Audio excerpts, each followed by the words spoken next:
जी। नमस्कार, प्रणाम, सलाम, सत श्री अकाल, प्रणाम बिहार, सलाम बिहार, जोहार बिहार, जय भीम बिहार, नमो बुद्धाय।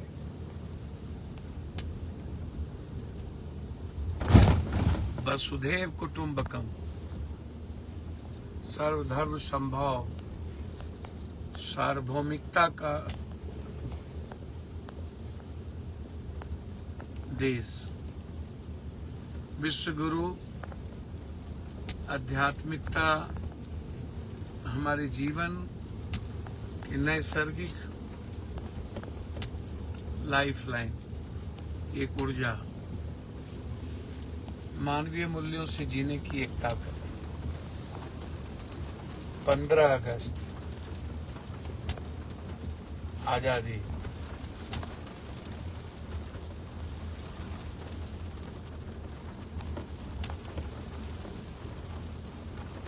मन पर गुलामी, विचारों पर गुलामी, स्वतंत्रता पर गुलामी, जीने के अधिकार पर गुलामी। बस फर्क है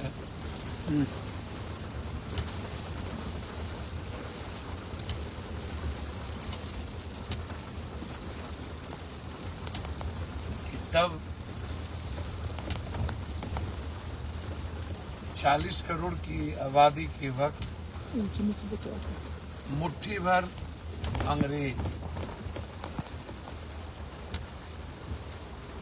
जिन्होंने मेरी संस्कृति, मेरी आर्थिक आजादी को छीनने का प्रयास किया, और आज हमारे ही लोग, पूंजीपति, उद्योगपति,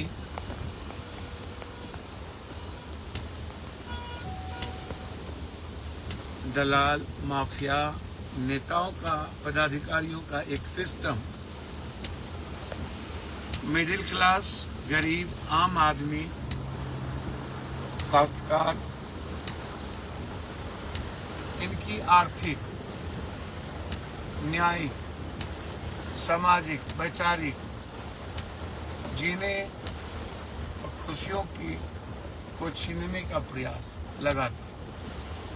15 अगस्त के दिन हम सिर्फ अपने स्वतंत्रता सेनानी, मर मिटने वाले हमारे ही देश के जवान, देश के निर्माण में सबसे बड़ी भूमिका किसान और मजदूरों को अंतःकरण से बधाई। हमारे ऊर्जावान उस युवा को जो लगातार नवीनीकरण, एक नूतन प्रयास के साथ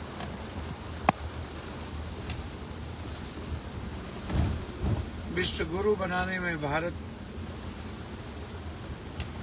को जिन लोगों ने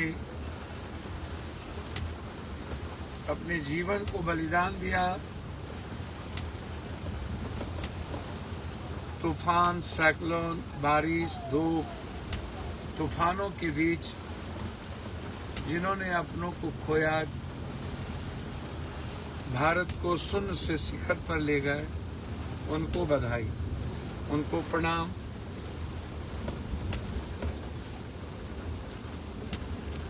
गर्व है मुझे उस महान योद्धा पे, उन किसानों पे, उन जवानों पे। लाल बहादुर शास्त्री जी का वो नारा, जय जवान जय किसान।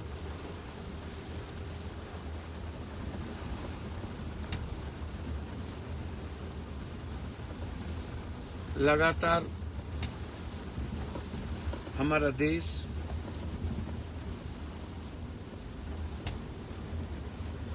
स्वतंत्रता दिवस और 26 जनवरी और ना जाने कई सारी धार्मिक, आध्यात्मिक रंगों के बीच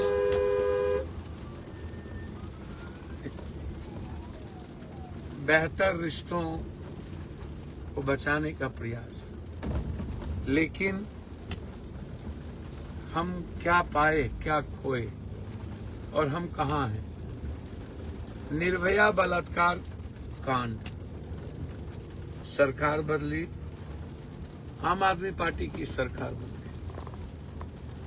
उसके बाद 27% महानगरों में बलात्कार की संख्या बढ़ गई।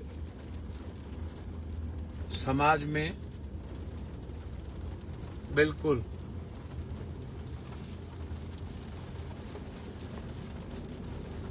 जिसे हम देवी मानते हैं,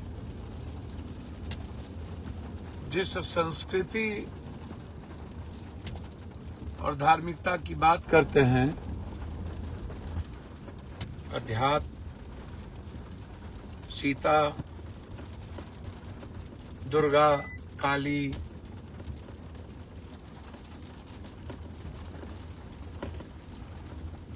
झांसी की रानी,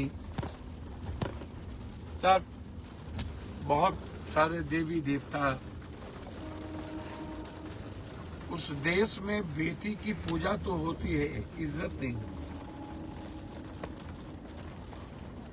बिहार में 2 दलित बच्ची का बलात्कार हुआ। मैं भी ये बात कह रहा हूं, 2 दलित, जबकि ये बिल्कुल गलत है। बलात्कार या मर्डर या शोषण किसी जाति का नहीं होता है, बेटी का होता है, माँ का होता है, बहन का होता है। किसी इंसान की हत्या होती है, किसी जाति, धर्म, वर्ग की हत्या नहीं होती।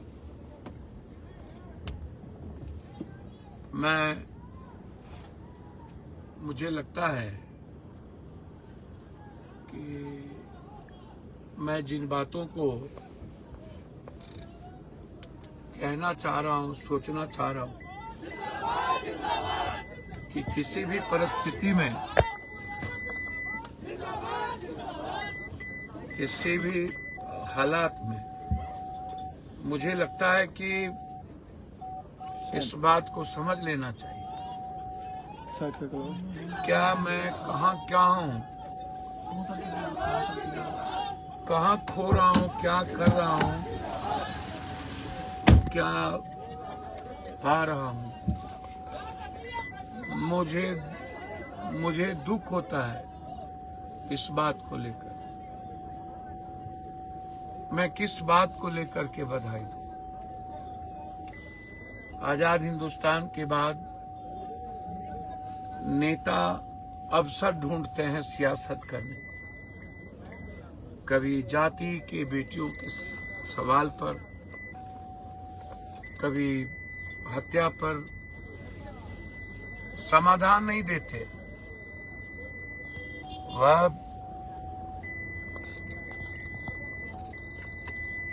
राजनीति करते हैं, कभी मुसलमान हिंदू के नाम पर, कभी जाति के नाम पर, कभी धर्म के नाम पर। अब जो घटना घटित हुई कलकत्ता में, क्या कहा जाए? एक तरफ पढ़े लिखे लोग कहते हैं कि कानून अपना काम करेगा, दूसरी तरफ जब आप किसी बेईमान को बेईमान कहिएगा तो आपको सजा हो जाएगी। भ्रष्टाचारी के खिलाफ कुछ बोलिएगा, IAS IPS के खिलाफ, तो आपको सजा हो जाएगी। जब आप धरना प्रदर्शन कीजिएगा तो 353 लगा के आपको जेल भेज दिए जाएंगे। लूटने की आजादी हमारे कंट्री में है, गलत करने की आजादी है, लेकिन लुटेरे, दलाल, माफिया, अपराधी, पदाधिकारी के खिलाफ बोलने की आजादी नहीं है। आप नहीं बोल सकते किसी माफियाओं के खिलाफ, किसी पदाधिकारी के खिलाफ, उसको चोर नहीं कह सकते। कैसी आजादी है कि कलकत्ता की बलात्कार की घटना में बच्चियों के साथ जो हुआ, भगवान न करे किसी बेटी के साथ कभी हो। निर्भया की तरह ही वो घटना है। वो साइको जो पकड़ा गए, सीबीआई इंक्वायरी भी हो गई। जब सवाल मेरा यह है कि उन्होंने गछ लिया तो फिर फांसी 1 महीने के अंदर क्यों नहीं? बलात्कारियों को फांसी की सजा क्यों नहीं होती?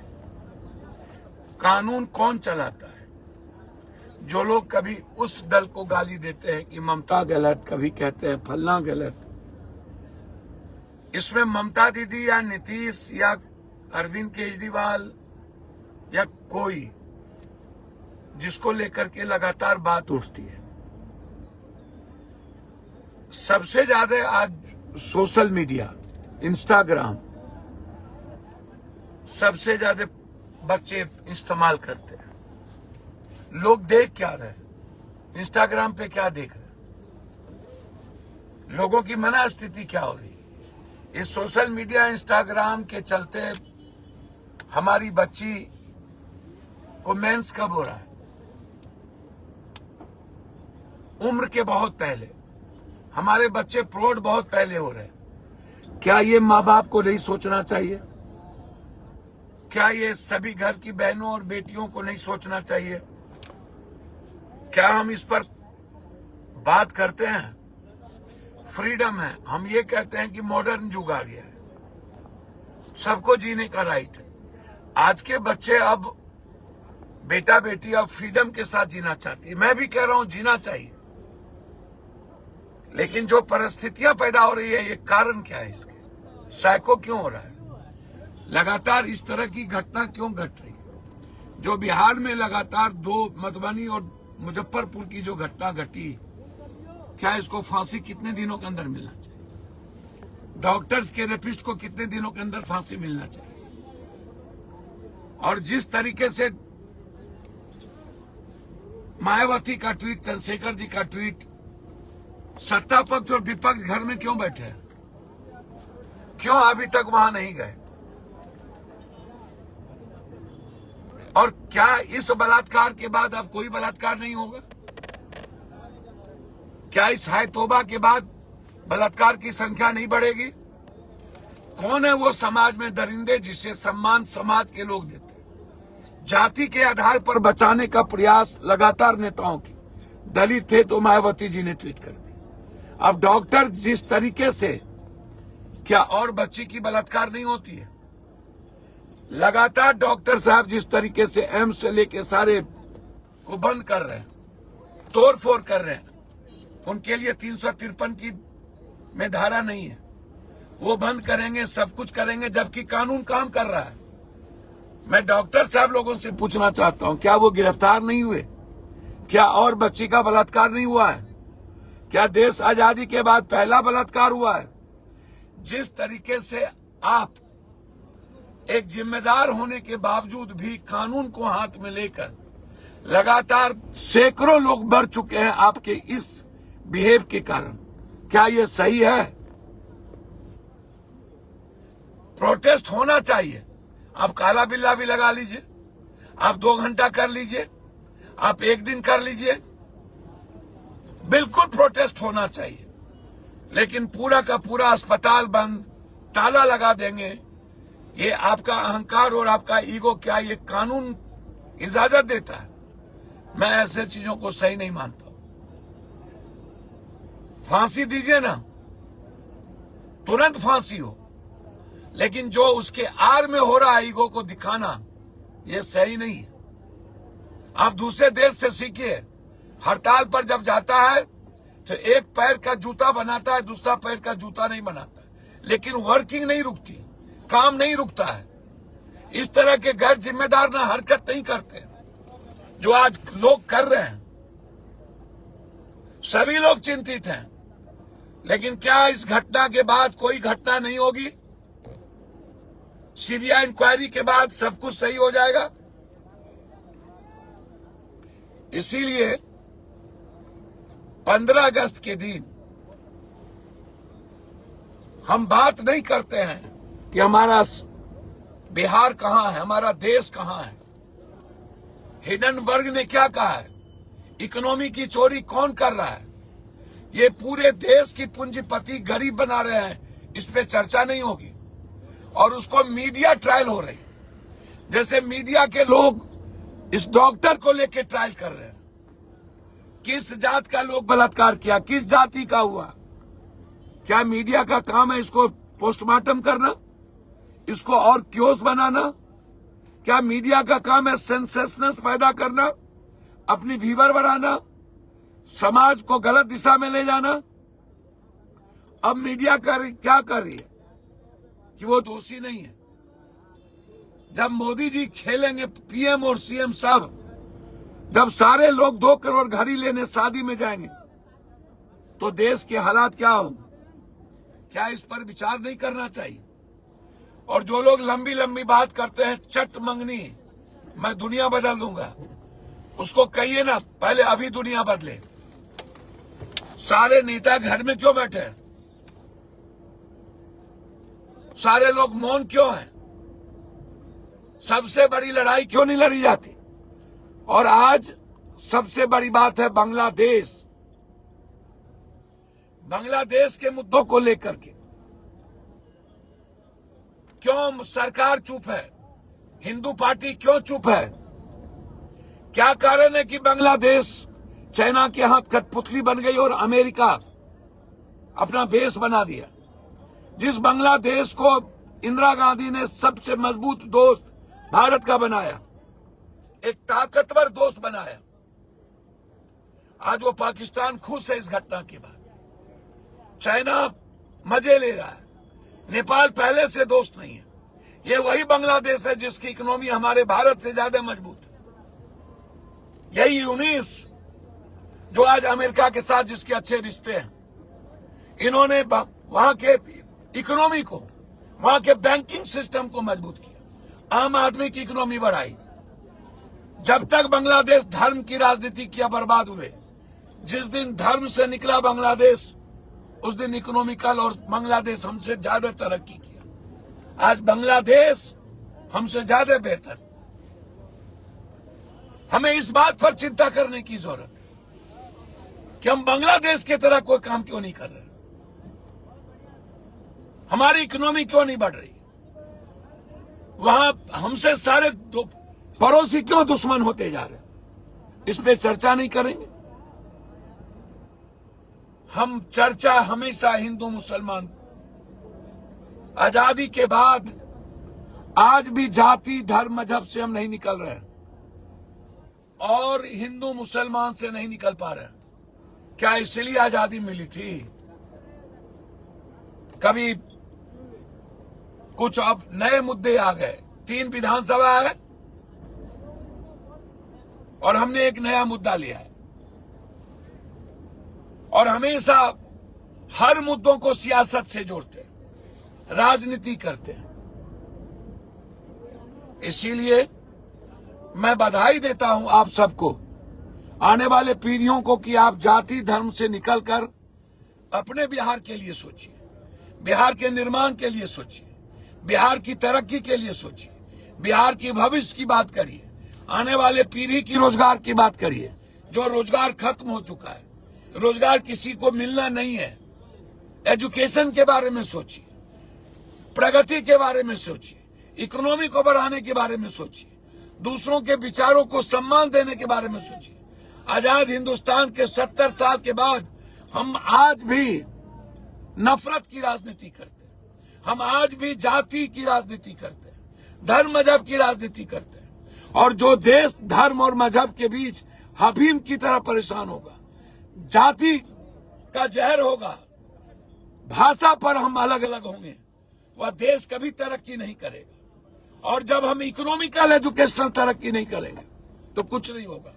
और जिस कंट्री में चुनाव और सियासत के लिए बाबा को तवज्जो मिलेगी, राम रहीम को वोट के लिए निकाले जाएंगे, आसाराम को निकाले जाएंगे, ये सारे बाबाओं को परोसा जाएगा, उस देश में क्या बलात्कारियों को कभी सजा मिलेगी? राम रहीम को फांसी मिलना चाहिए कि नहीं? आसाराम को फांसी मिलना चाहिए कि नहीं? जो बाबा, जो नेता इन्वॉल्व हैं, सबसे पहले नेताओं को और बाबाओं को फांसी मिलना चाहिए कि नहीं? सबक कहां से मिलेगा? नेता पॉर्न देखते हैं, बाबा पॉर्न देखते हैं, पढ़े लिखे लोग पॉर्न देखते हैं, देखें, हमें कोई आपत्ति नहीं है। लेकिन जिस परिस्थितियों में ये लोग कुकर्म कर रहे हैं वो गलत है।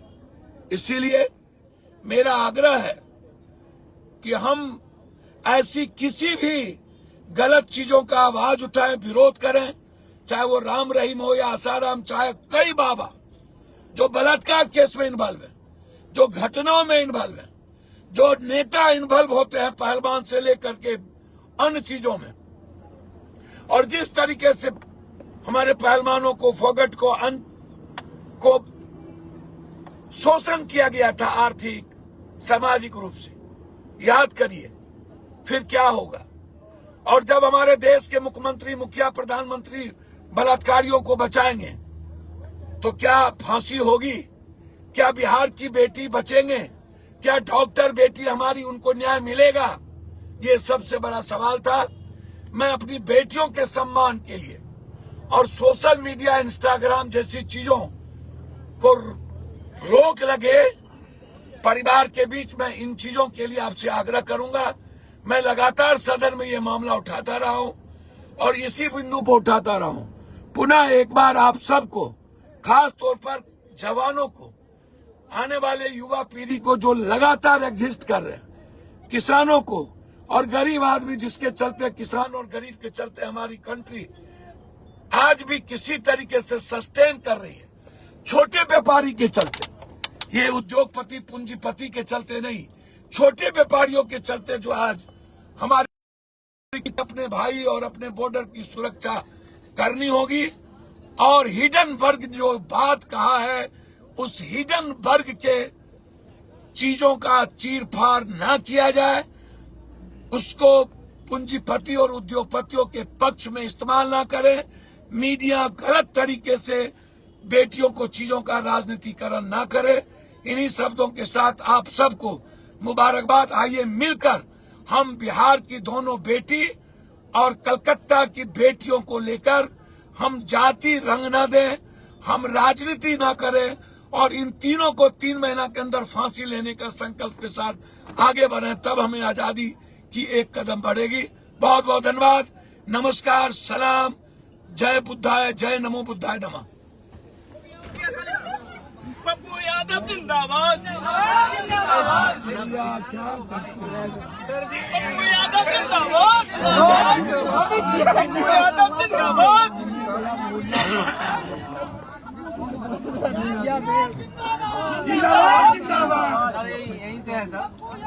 पता है भैया।